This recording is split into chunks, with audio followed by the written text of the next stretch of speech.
Hello and welcome. It's 8 o'clock. It's Monday. The time has finally arrived for our 5-day course. Yay! Right then, gorgeous ones. A big warm welcome to this experience. Carly's the first one that's hopped on. Nice to have you here, Carly. I'm just going to do a very quick check to make sure that I'm in the right group. I think I might be. Pam's hopped on as well. Oh, we've got quite a lot of you. Could I ask for someone to comment, please? Just so I can make sure that everything appears to be working.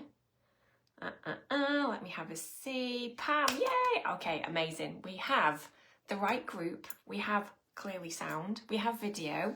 We have participants. And we have comments. How can tonight get any better? There's actually quite a lot of you watching as well, which is wonderful. Right, gorgeous ones. I'm going to give you 30 seconds to settle yourself in. Grab yourself a drink if you would like to get one before we get started. So good evening to everyone. So Olivia and Pam and Carly, Christine, Ruth, Diana, Janet, Tina. Oh my goodness. Hello, yay! Oh my gosh, I'm so excited. For those of you that have been in my world for a little while, you know I get very excited when we're about to do things like this because I get very psyched up. It's like from about 3 o'clock in the afternoon, I'm checking, I'm like, is it time? Is it time? It's time now. Lucy, Kim, Tammy, Phoebe, Lorraine. Okay, this is amazing. Okay, we're going to get started though because we have quite a lot to get through. We're going to go into some really amazing conversations. I'm very excited that you're here. I'm just going to get started. So if you are new to my world, we've had a massive influx of brand new people. So an extra warm welcome if you are one of them. These little workshop training courses are very interactive. So throughout these 5 days, I'm going to explain how this works in a second. I am going to be sharing things with you. So kind of teaching in a way, but it's about you actually applying it to you. And at any point when I'm asking questions, please participate. Okay, so please have a think about what your answers are. Please reflect on them on purpose, because that's how you're going to get the most out of this beyond anything, is actually throw yourself in and just get super, super curious. Okay, so before we get started, let's have a quick question before we even get started. How are you all feeling about being here? I want you to give me one word. I know some of you are like, oh, there's more than one word. Just one word. What might that one word be? How are you feeling about joining this 5-part / 5-day course? Ruth and Jean and Jackie and Cindy and Louise and those of you that are saying hello, good evening. How's everyone feeling? Give me a word. You can see how I'm feeling. I'm very excited. Ridiculously excited. And just so that I don't go AWOL, I have got some notes behind me. So I'm going to try and stay focused. Right, let's have a see. Christy is feeling hopeful. Bloody love that word. Ruth is excited. Kim is hopeful. Jean's feeling good. Shanda's feeling excited. Lorraine's feeling excited. Oh, we've got a bit of excitement in the house. I like it. Oh, Diana's apprehensive. That's okay. You're allowed to be. Janet's curious. One of my favourite words as well. Jackie's determined. Pam is intrigued. Okay, we've got a wonderful mixture. So wherever you are, in answer to that question, is allowed. You can have any experience, any word that you want. It's absolutely okay. So without further ado, lovely ones, are you ready? So make yourself comfortable and we shall begin. So this is how to have a normal relationship with food, and the title of this workshop series / course is, as it would suggest, it's about to help you start to change fundamentally your relationship with food, because I know that if you're here currently right now, you know that your relationship with food is not probably where you want it to be, and we're going to get into a few more sort of definitions in a second, but I'm going to be sharing with you some really, really powerful eating psychology concepts. We're going to look at some mindset stuff. We're going to talk quite a bit about the brain from tomorrow. And the whole intention is to really start to help you start changing your relationship with food. Okay, so over the next 5 days, I want to show you exactly why you keep having this on-off pattern, why you keep being quote unquote good and then sort of completely losing control the next minute, and ultimately what actually needs to shift for you to finally break free from that pattern. So does that sound good? Is that something that you want to know more about? And when I say normal relationship with food, or why you keep having this pattern, there can be many different ways that this might show up. It might be overeating, it might be binge behavior, it might be emotional eating, it might be feeling that you have no control about food cravings, or it might be a combination of all of those things. But yeah, that sounds good. Amazing. Okay, so by the end of these 5 days, I want you to be walking away from this, metaphorically, because obviously we're online, but I want you to be walking away from this on day 5 and be able to say to yourself, oh my God, this makes so much sense. Right? I can completely understand now why I've been doing this, why I'm also not broken, and actually why, really excitingly, I know now that I can actually change all of it. Okay, so that is what my kind of intention is. Now, over the next 5 days, we're going to be delving into some really powerful topics. I'm not going to share the surprise and say too much as to what they are. However, tomorrow is a really big one, as is day 5. Well, actually, all of them are. So I'm kind of, no preference to that. But tomorrow, I'm going to be exploring the biggest reason why you actually keep getting stuck. Now, quite a lot of you were saying, as you actually kind of came into the group and I was asking some questions to begin with, a lot of you were saying that you were feeling stuck, you didn't quite know what to do, you wanted to change your relationship with food, but you didn't know how to. A lot of people were talking about wanting more control or sort of needing more control. Tomorrow is going to be a really important one for all of you, as is the rest of it, to be honest. So I want you all to now answer this question for yourself. Why are you actually here? So what is your intention of actually being here with me over the next 5 days? And I'm going to be really honest with you. You're only going to get out of these 5 days what you put into it. Meaning, if you do all of these 5 days with me, you have got a really, really, really exciting opportunity to completely change everything that you're currently doing.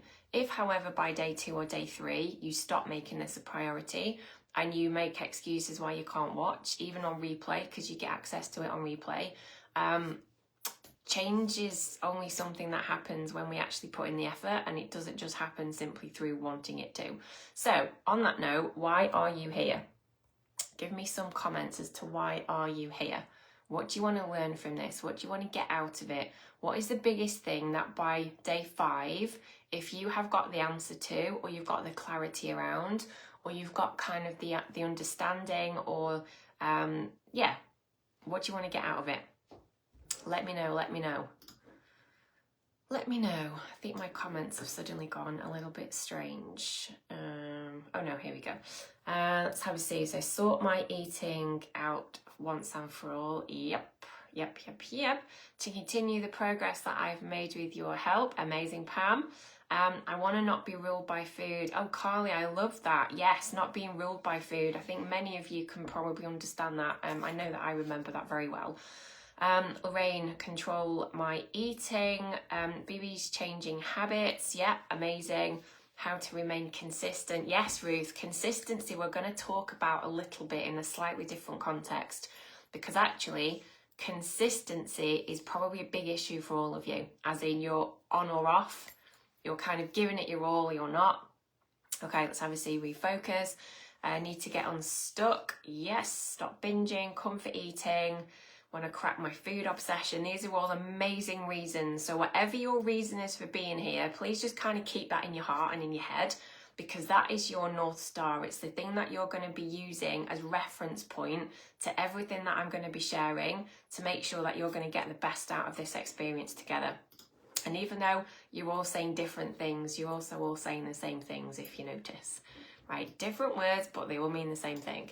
So my intention is, I'm not here to give you another fix. Okay, this is not kind of quick fix solution city. That's not what I do. I'm here to actually help you fundamentally understand yourself. Okay, because when you actually start to understand yourself and why you're doing what you're doing, everything has then got the potential to change. Now, a lot of people come into my world and they'll always say to me, like, how do I stop overeating? How do I lose the weight? How do I do this? How do I do that?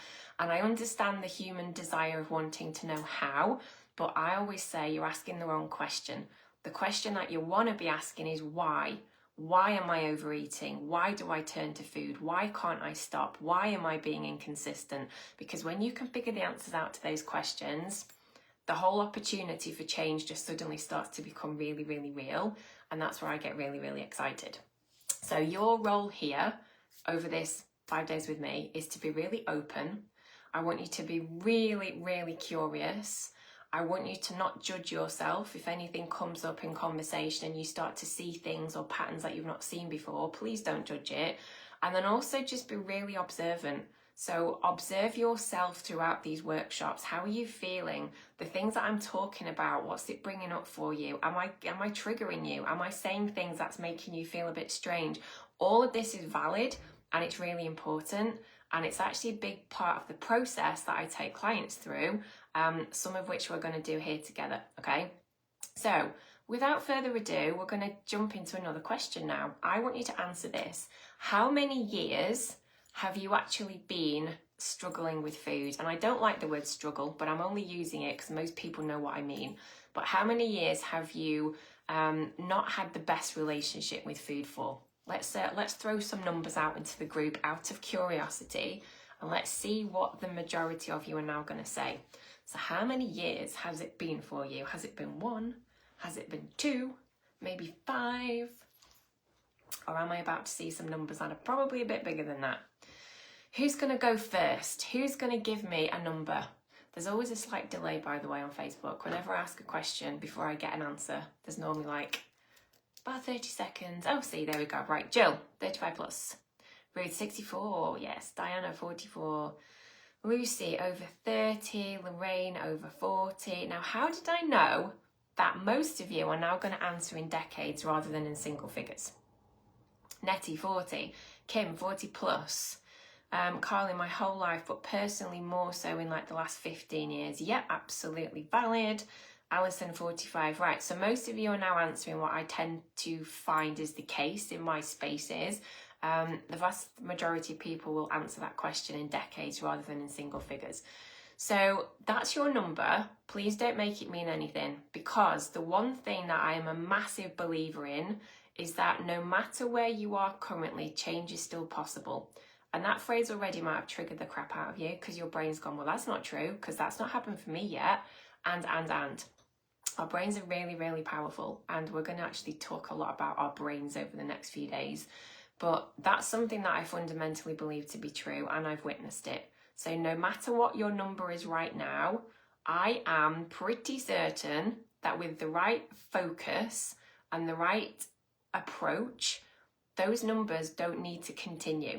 Because the other part of this question that I want to ask you is, if nothing changes for you right now based on where you are, how many more years do you want to keep feeling this way around food?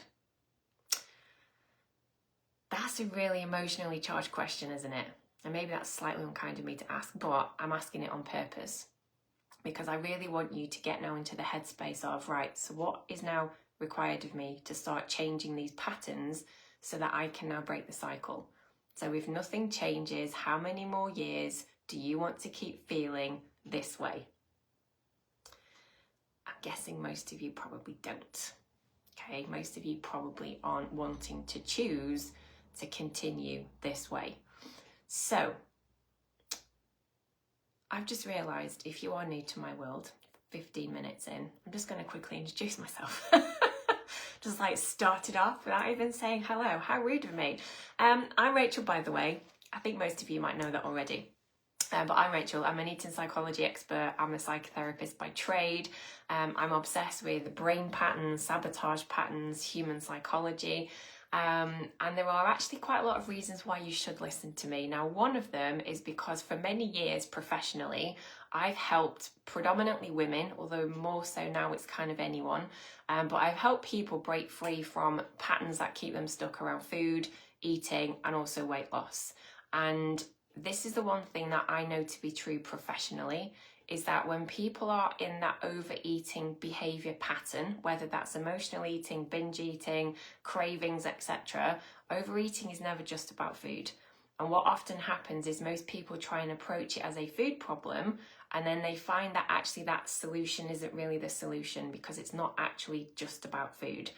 So that's what I do professionally. Personally though, I have been where most of you are right now, many years ago. Kind of feels like a lifetime ago, to be honest. But binging and overeating and being on and off, being very inconsistent, being very food obsessed, that was my existence for a very long time until I got out of it. And I then became what I do now, kind of went into the whole professional psychotherapy side of what I do. And more recently, sort of patterns around sabotage is also something that I'm still very fascinated about, because even though I don't have food/weight issues now, sabotage patterns around behaviour can still be a thing that pops up for me, because human nature is human nature. And despite my toolkit, I still have a human brain, and things can still trigger me in the way that maybe they did years ago around food. Now it can be around other things. So sabotage is kind of interwoven around this. So that's who I am, if I haven't already introduced myself before. So really the approach that I take with this as a big topic is we don't focus on willpower, we don't focus on restriction, we definitely don't focus on dieting, and we definitely don't focus on trying harder, because none of that actually works long term. And you already know that, like that's been your actual existence and your experience for decades, as most of you are saying. The focus that I have, the approach that I have, the philosophy that I believe in is that it's all about our brain. We've got to change the brain patterns. We've got to change our associations with food. We've got to change how we think about food and eating. And we've also got to shift our identity a little bit so that food actually stops being this stressful topic that for many of you does dominate your world way too much. And we don't want it to do that anymore. Okay, so instead of trying to fight yourself with willpower and discipline, what we do here in my world is we actually start working with your brain. So as I said, psychotherapy, mindset, coaching, subconscious, anything to do with the brain is, somewhat of an obsession of mine. So this is what we're going to do. I wanted to mention something then about weight loss. I'm just going to stick it on the end of where I stopped. I know for many of you as well, weight loss is also one of your prerogatives, that you want to lose weight, and I get that, and you have very valid reasons, I'm sure. And in my world, what we focus on is, instead of focusing on weight loss first, we actually focus on what makes it happen naturally. So as a side effect. And again, a big reframe maybe already is when we actually focus on working to get to that place of having a normal relationship with food, whatever that definition is for you. The side effect of that over a prolonged period of time is that the body will start to optimize itself to be the optimal weight for you. So we're not here to count calories. We're not actually forcing weight loss to happen. We're not even focusing on weight loss first. We're focusing on what needs to change in order for that to happen naturally, and dare I say effortlessly. And again, that can be a trigger word, and I get that, and I've said it on purpose. So does that make sense so far? Yeah? Okay, so here is another question for you lovely lot. What does a normal relationship with food look like? Give me some words. Throw some suggestions at me. What does a normal relationship with food look like?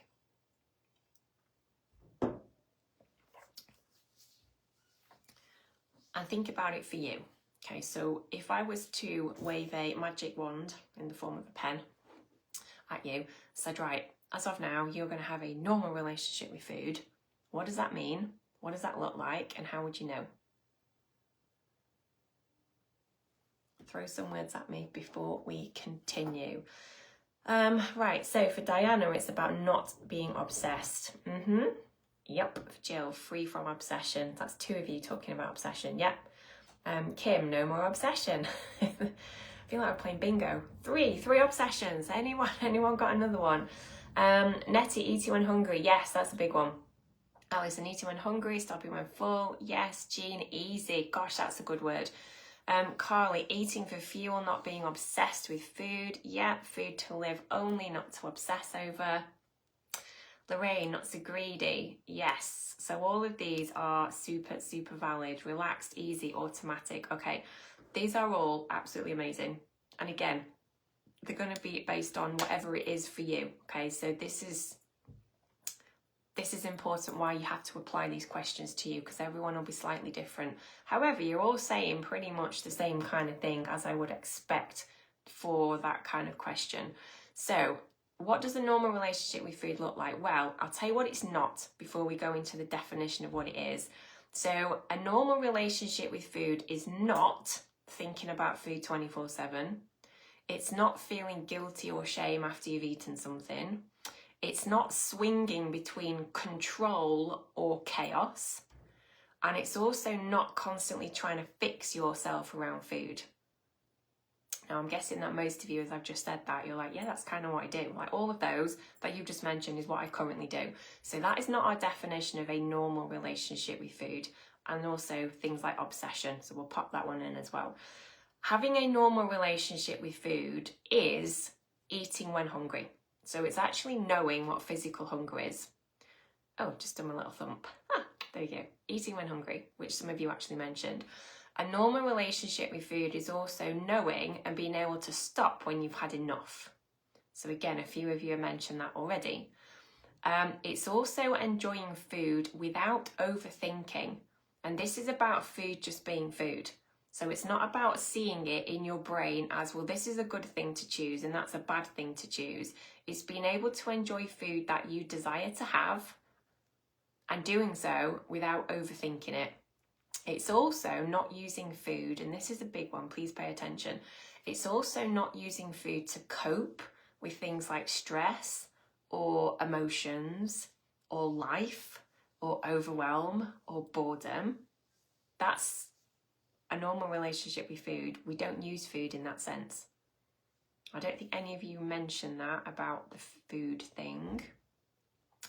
And the final one, what a normal relationship with food is, it's also knowing that weight loss will happen as a side effect of treating yourself better. And that's quite a big one too.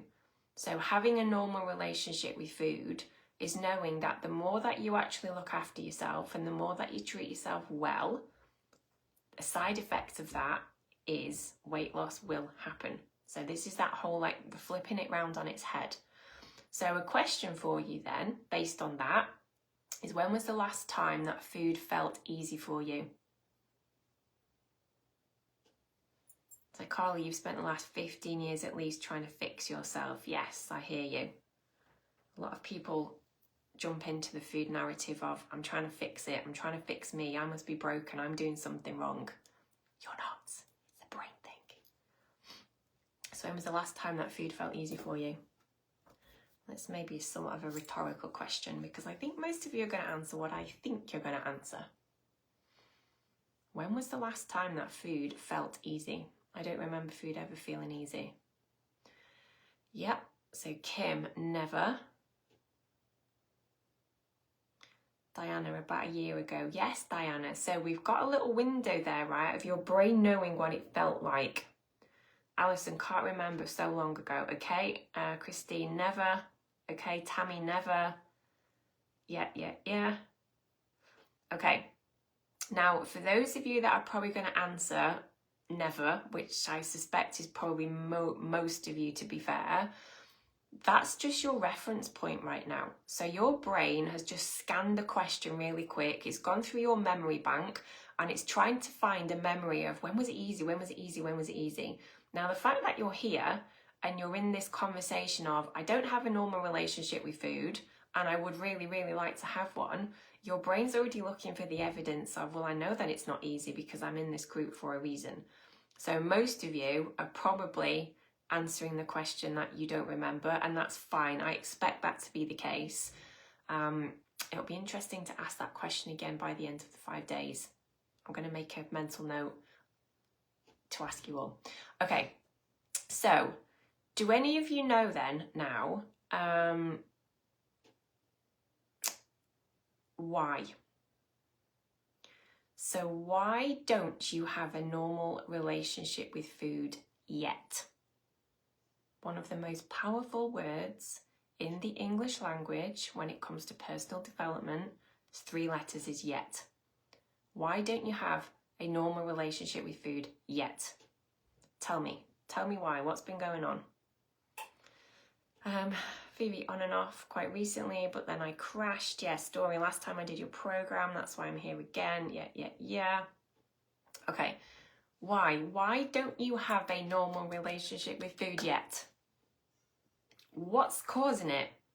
Why? Does anyone actually know? If you remember, I said earlier that instead of asking the question how do I lose weight? How do I stop overeating? How do I stop binging? How do I stop craving chocolate? You're asking the wrong question. The question now needs to be why. Why don't I have a normal relationship with food? Why do I crave chocolate? Why can't I stop? Why do I need to eat right now? Can you hear how it's very different? When we're in the how mindset, how do I do it? How do I do it? How do I do it? We're in fix-it mentality. And fix-it mentality can be a little bit toxic because we're in the place of I must be broken and I'm trying to find the solution. However, when we go into the why mindset, our brain's more open to the possibility of finding a different solution. And when we start looking at why, we're actually looking at the root causes. Very, very different. Okay, let's have a quick look through. Oh gosh, okay, so why? I'm gonna read these out really quick. Jean says emotion. We've got dieting from Kim. Nettie, I've learnt to use food for comfort and now it's automatic. Yes, we've got that's Yvik. I don't know how to pronounce your name, lovely. Probably when I was really young, didn't have to think about it or be judged for when I ate or how I looked. Yes. Christine, safety. Lorraine doesn't know. Diane, stress eating. Living in America is my newest trigger. Sending you lots of love. I completely get that. Christine, my brain is broken. Your brain is not broken. Your brain's doing what it's designed to do, but we get to change it. Jackie, sabotage. Carly doesn't know. We've got bereavement, stress, body image.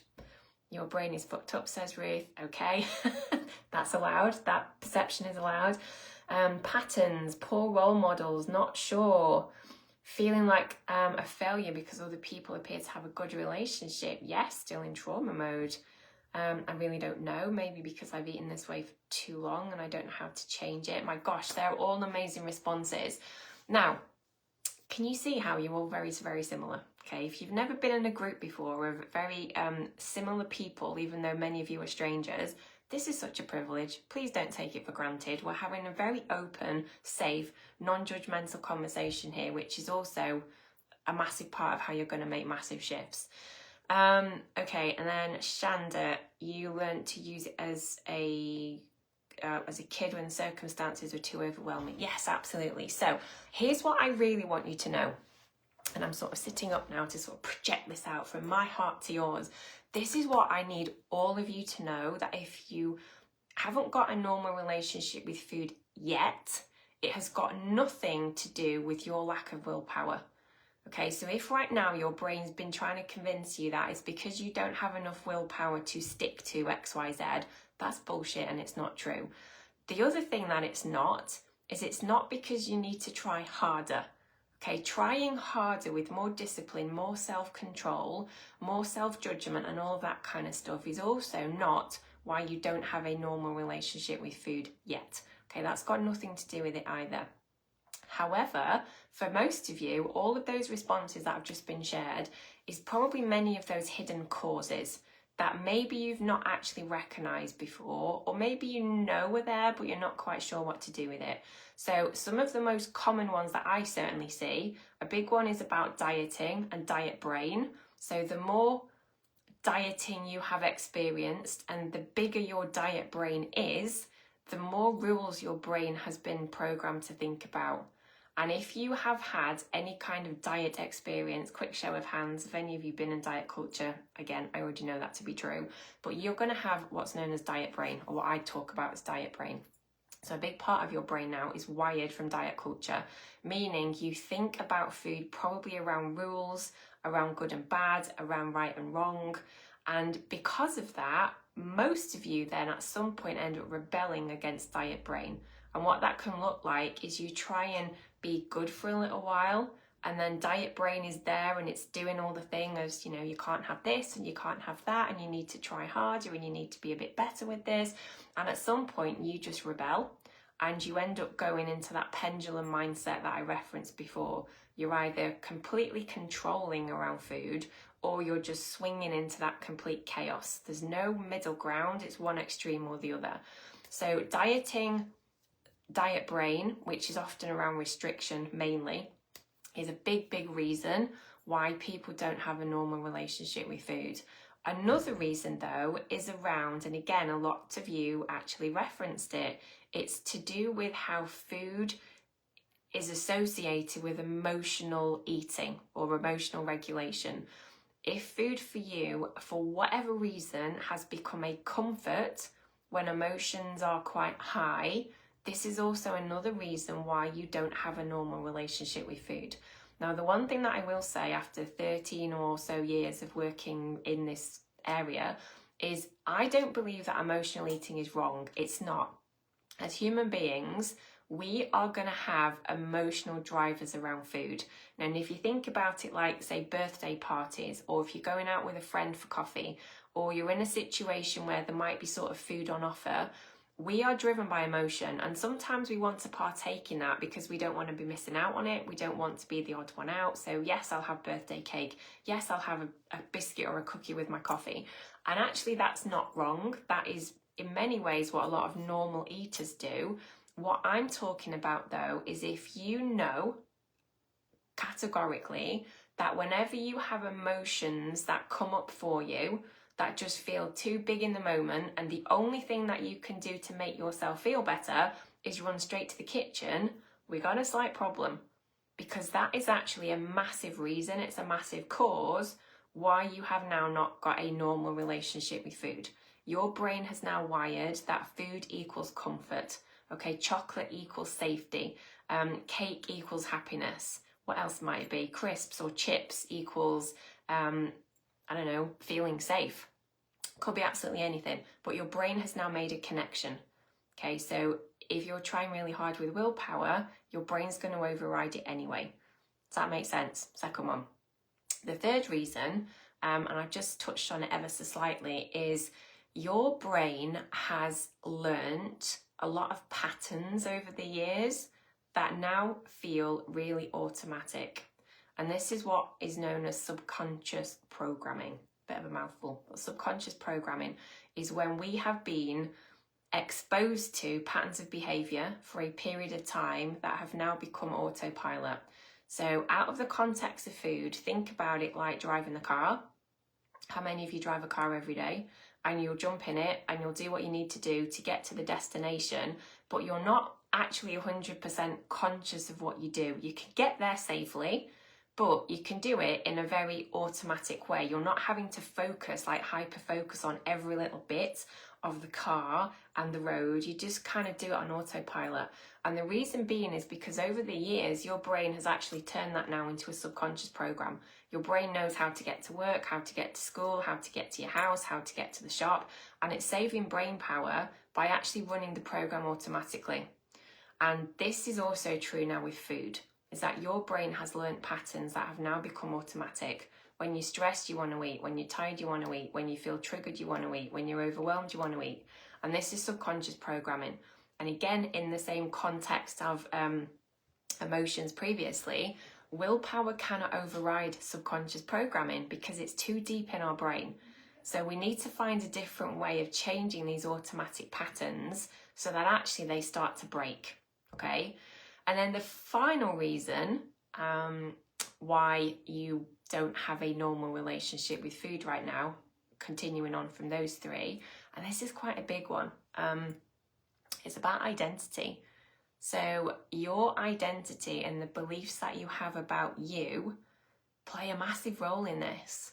So for those of you who actually want to partake in a very impromptu question that's just popped into my head, identity is how we view ourselves, okay? So it's how we see ourselves based on our beliefs, our habits, our behaviours, our thoughts, who we are, how we've been told we are, how we think about ourselves. So self-image, self-identity. If you think about your relationship with food right now, how do you view yourself when it comes to eating and food? Does that question make sense? So what's your identity? How do you see yourself as being around food? Have a little think about it. So I see myself around food as someone who, what would that be for you? I see myself as someone with food who. What might that be? That was a bit of a question. Right, let's get some honest answers now. So Jill's been very brave. She's put greedy and out of control. Yes. So the question made sense. Okay. Lorraine, uncontrollable. Ruth, a little girl. Interesting. Okay. Alison, failure. Christy, chaotic. Kim, can't be trusted. Yeah. Okay. Now, has lost balance and control. So I'm kind of going off on a slight tangent, but this is really relevant. I don't want to not mention it. Our identity and our self-image and what we kind of think about ourselves is a massive cause as to why many people don't have a normal relationship with food, because they see themselves as being someone who struggles with food, or they see themselves as being someone who has no control with food, or they see themselves as being a binge eater or being a failure or can't be trusted. And if that's how you view yourself, then that's what you believe to be true as well. And our beliefs are the, how can I put this in a simple way? Our beliefs are kind of the drivers for our behaviours and our actions. So, understandably then, if you are someone who sees yourself as being out of control with food, has no control, is greedy, is lazy, what else have we got? Can't stop, lives life around food. That is the behaviour that you're going to be noticing and actually doing because it matches your identity. Does that make sense? I've kind of gone off on a slight detour there. However, it's still really, really relevant. So those 4 things, we've got diet brain, we've got emotions, so emotional eating, we've got subconscious programming, so a lot of these like patterns that are now automatic. And then the 4th one is about identity, so how you see yourself around food. And if you don't see yourself as someone who is in control, has a normal relationship with food, can make food choices with ease, doesn't stress about eating, and you see yourself in a very different way, can you appreciate how a lot of your behaviour is then going to reinforce the beliefs and self-image that you have about you? And this is why willpower and discipline will never change a damn thing. Okay, yes, does that make sense? Amazing. Okay, perfect. Right, let's have a see. Okay. Right, so if you've ever felt then that something is fundamentally wrong with you because you can't just eat normally, I promise that it's not your fault. It's all about these patterns that we're now talking about. And the good news is, because we're talking about brain things here, patterns can be changed. So the same way that all of you have learnt new things over your life, whether that be learning to drive, many, many years ago for most of us now, we learnt to walk, we learnt to talk, we learnt to do things. Because we learn things, we can also unlearn things and relearn things as well. So on all of that then, another question to reflect upon, when I'm talking about eating normally, so having a normal relationship with food, what thoughts or fears come up for you? So have a little think about that one. So what thoughts or fears are coming up when you think about having a normal relationship with food? Just allow your brain to go off on a tangent. What thoughts and fears?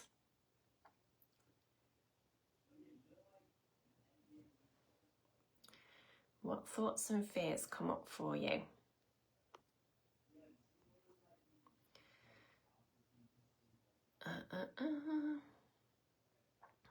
Lisa, get immediate relief from food. Yeah, I get that. It's a cycle that I do mindlessly because I've been doing it for such a long time.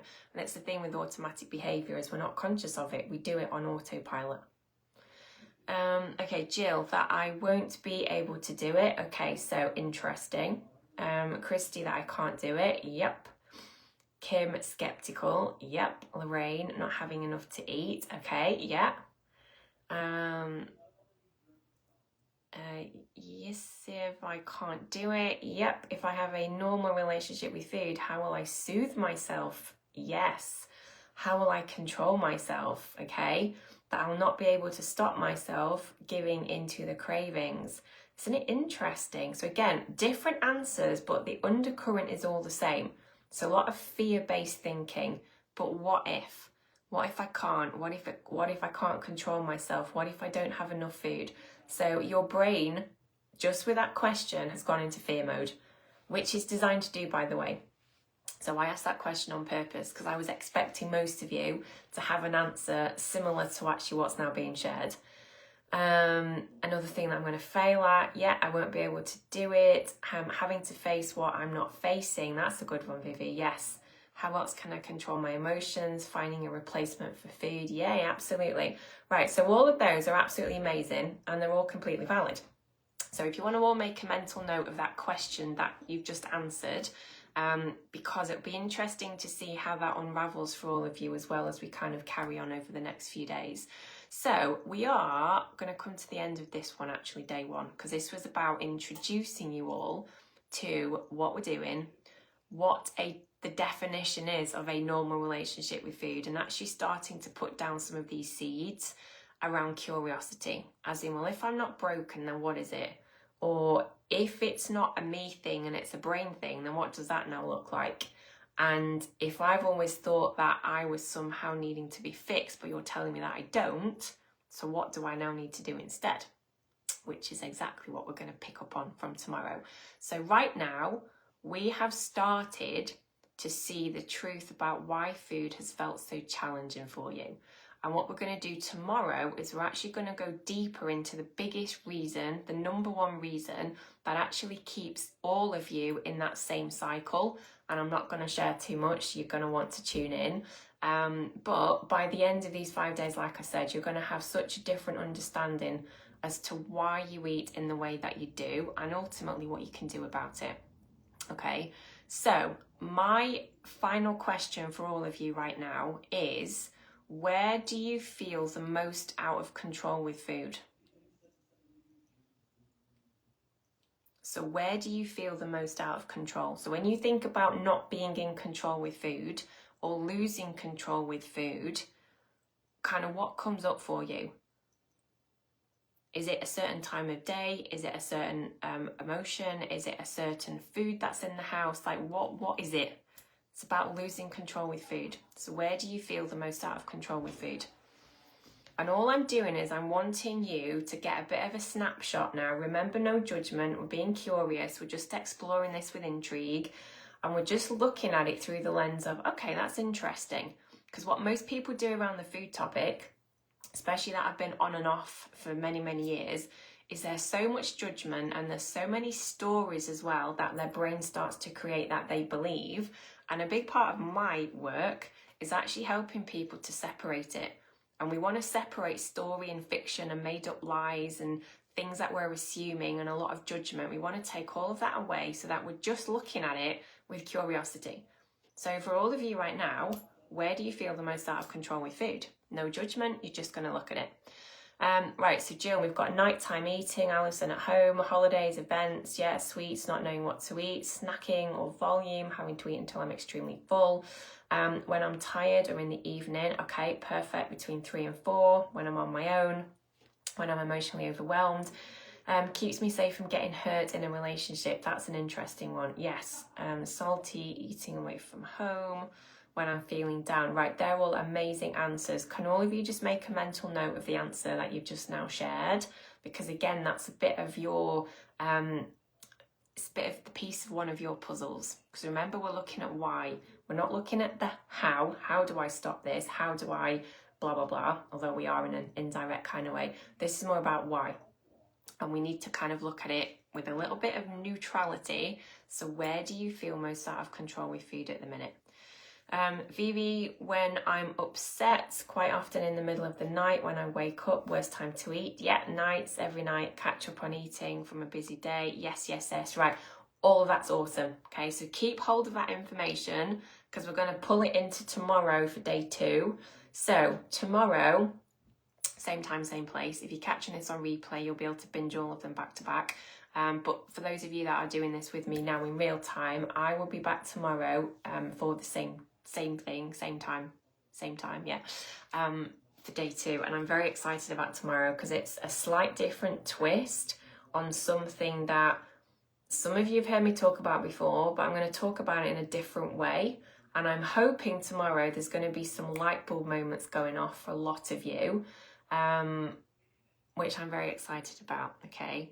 So, yes, Diana, there's going to be a workbook from tomorrow. So not for today. I'm going to actually do kind of worksheets from tomorrow. So yes, all of that will be sent out on email for those of you that are registered. Okay, beautiful ones. It was a pleasure. I'm excited that we've got started. So I will see you same time tomorrow, or you'll see me on video too if you're watching the replay. And yeah, that's it for now. I'll catch up with you all very soon. See you all later.